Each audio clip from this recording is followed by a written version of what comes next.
All right, so we're gonna learn how to create a drag and drop activity that you could actually differentiate and make it a little bit more difficult as well too, but we're gonna start with just the drag and drop portion. So first things first, you want to find an image that you would like students to identify parts of. So this could be, if you're a biology teacher, this could be like labeling parts of the plant cell. So that's what we're going to start with today. And you can use an image that you already have, or you can find one from the internet. And so I just searched for labeling parts of the cell, and so I'm going to put an image that I found there.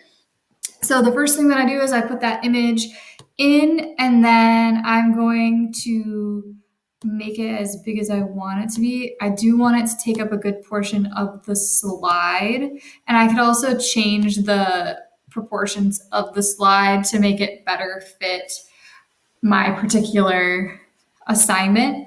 So I'm going to start with this, and I'm actually going to take from my next slide, I'm going to take this directions here, this drag and drop, and I'm going to put those on the top as well. So currently, the way that I have this, students could theoretically click on this and then just delete it from the slide, which is not what I want. So I would like to lock it in, and unfortunately, there's no lock mode on Google Slides, but what I can do is I can go to File, Download, and then I'm going to choose JPEG. And I'm going to download this particular slide as a JPEG. And once I do that, I could change it and insert image from background and then just upload it from my computer. And it's this digitize what you got, because that's the name of the slides. And then open.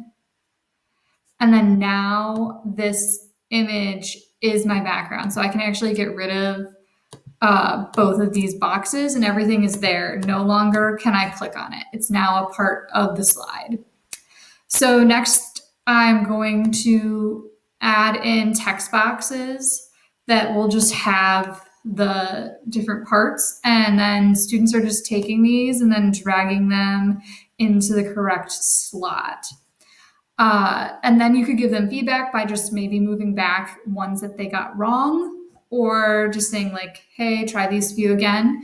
If you want to challenge your 3.0, 4.0 kids, you could, instead of having there even be a word bank, you could just type here, and then and create a text box for each one, and then they would have to type in those parts. So looking them up somewhere else.